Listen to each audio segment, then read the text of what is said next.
Lamentablemente, todavía hay muchos tontos que nos rodean que siguen ignorando la tragedia que ocurrió en el país. Es increíble. O sea, todavía los toman como si hubiera sido una fiesta.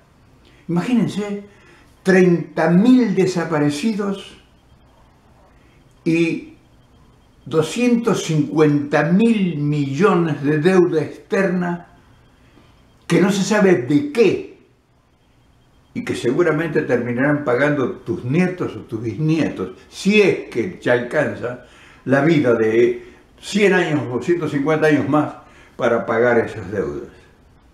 ¿Te das cuenta qué vejación? Qué terrible, espantosa vejación hacia un pueblo indefenso.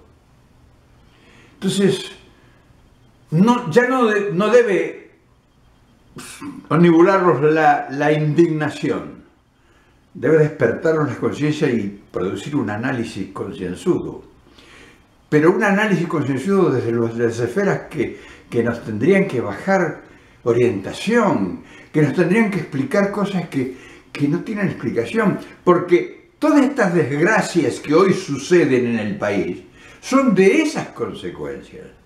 Entonces, un dirigente político, un iluminado de esos tantos que abundan, tendría que salir a explicar esto, para que la gente que, como dije antes, tontos o indiferentes o ignorantes, desconocen la profunda realidad, sepan el lugar que tienen ellos en el consenso de esta comunidad de 40 y tantos millones de habitantes. Nosotros no podemos reemplazar con nuestra ignorancia, con nuestra mentalidad limitada de gente de pueblo, lo que la gente ilustrada, capacitada y que ha hecho una profesión de dirigir la política y demás, tendría que haber hecho o tendría que estar haciendo en este momento. Nosotros vamos a hacer acá un homenaje primero a todos esos hermanos que silenciosamente perdieron la vida, con grandeza, con una integridad ilimitada, con una entrega absoluta. Dieron la vida, o sea, más entrega que eso, más convicción que eso. Pero detrás del espantoso desastre y crimen, hubo una caterva de militares argentinos, de graduados en las mejores universidades argentinas, hombres de la inteligencia, que se mancomunaron para expoliar al pueblo, para humillarlo y para dejarlo en la calle, la más grande de la ruina, endeudado hasta el infinito, que fue la gente que acompañó al proceso de refundación nacional o proceso no sé cuánto. ¿Te das cuenta? Entonces, hoy a 41 años de ese hecho tan lamentablemente triste, te voy a traer una reflexión. Te voy a dejar una modesta reflexión. O sea, sin ninguna pretensión ni ninguna segunda intención a ver si esto me produce algún beneficio. ¿Me entendés? Solamente te voy a recordar porque como yo lo he vivido, entonces tengo derecho a tener un recuerdo y compartirlo contigo. Claro, el operativo del entramado que produjo esta desgracia, casi nadie lo ha explicado. O sea, lo han explicado de acuerdo a sus intereses sectoriales, pero nadie lo ha explicado realmente con el valor histórico de lo que realmente se trató. Resulta que el comunismo internacional estaba tratando de operar en el continente latinoamericano y tenía focos revolucionarios, había tomado Cuba y tenía focos revolucionarios en todo el continente. Sabían que Perón era un anciano que en cualquier momento moría y que tenía detrás de sí un movimiento organizado que era el peronismo, que lo seguía un pueblo casi entero. O sea, sabía que había el 70% de los argentinos de entonces, 65-70%, que eran peronistas. Y el comunismo quería quedarse con esa herencia. Por eso todos los escarceos que hizo el comunismo a través del Che Guevara, que anduvo dando vueltas y que captó a muchos de los nuestros, incluso John William Cook fue absorbido y muchos otros fueron absorbidos por el comunismo para operar sobre esa enorme e inmensa mayoría del peronismo y quedarse con el gobierno. Entonces, la reacción a ese operativo es que ellos ya abren una cabecera de playa en el norte argentino y empiezan a operar sobre ya supuestamente lo que creían ellos el cadáver de Perón y establecen una lucha armada desenfrenada en Argentina. Y entonces fue el pretexto ideal para que desde el Consejo de Washington Kissinger llegara a Chile y le dijera a los militares argentinos que qué hacían. Y entonces se desata, primero, con la gran presión, el general no puede resistir, ya anciano, el corazón no le dio más, y murió en la trinchera prácticamente, pero agobiado por tanta cosa que le tiraron encima, porque se le vino el poder militar de la resistencia, de guerrillera, y se le vino el poder económico incluso encima. O sea, el peronismo, nosotros sabemos mucho de eso, nos han golpeado despiadadamente desde todos los frentes. Y esa fue una ocasión, querían terminar con Perón. Perón no habían podido crearle una deuda externa. Cuando estuvo el general en la tercera presidencia, el país, cuando sacaron a Isabelita, el país solamente, ¿sabe cuánto debía a la banca internacional? 7.000 millones de dólares. Nada, un vuelto. Sin embargo, viene Henry Kissinger a Chile y le dice a los militares argentinos que por qué no actuaban. Y se desata ese desastre después de la muerte de Perón, que primero termina con el gobierno de Isabelita automáticamente y toman el poder. Toman el poder, estoy diciendo, y además toman el gobierno. Y producen el mayor de los desastres desaforados. Era una jauría contra el pueblo.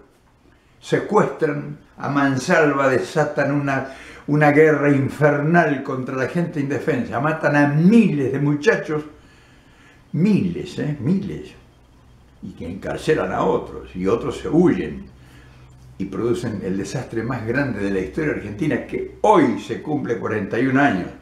Que debiera avergonzarnos de haber tenido eso, pero también debería hacernos sentir orgullosos por la integridad y la entrega verdaderamente del pueblo argentino, que es un orgullo para todo quien sea partícipe y que sea genuino defensor o integrante del pueblo argentino.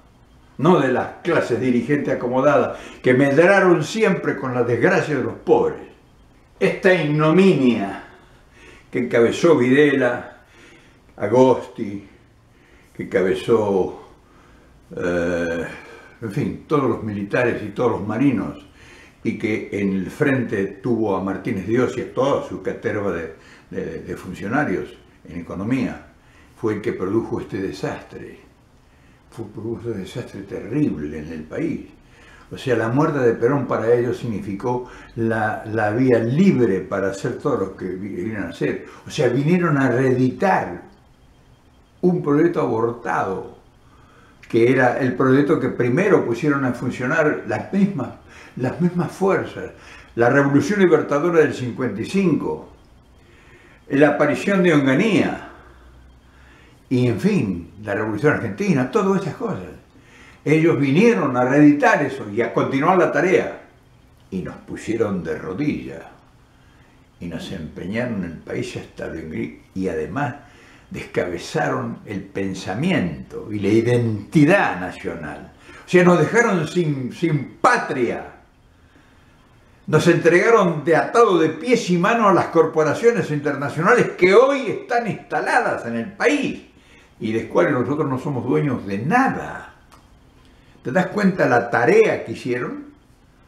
Y entonces, de nada valió todo lo que se pudo hacer después.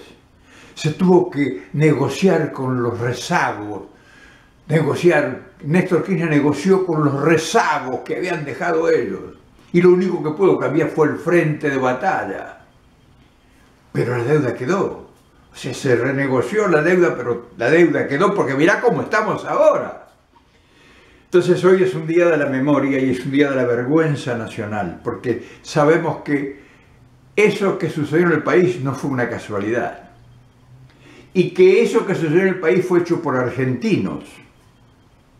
O sea, no fue una intervención que vino a través de una invasión sobre el territorio. Fue de argentinos graduados, muchos de ellos, casi la mayoría, en las mejores universidades argentinas y después con posgrados en el mundo. Que debiera darnos vergüenza de que esa gente se haya formado en nuestras universidades. Entonces te das cuenta que festejamos hoy. Te das cuenta cuando ves esa cadena de autos huyendo de las ciudades para pasar un día de fiesta en el campo. ¿Te imaginas lo que hay detrás de todo eso? La gran verdad que hay, el gran dolor, la gran frustración, la gran derrota de la dignidad. Entonces, ¿ya ves el resultado? O sea, no es que yo estoy hablando ahora para convencerte a vos que me votés a mí en las próximas elecciones. Te estoy llamando la atención para que sepas qué es lo que vos tenés que hacer, cuál es tu papel en esto. Cuando yo te pido la unidad, no te la pido porque a ver si los votás a nosotros. Te pido la unidad para que tomemos por fin los destinos en las manos.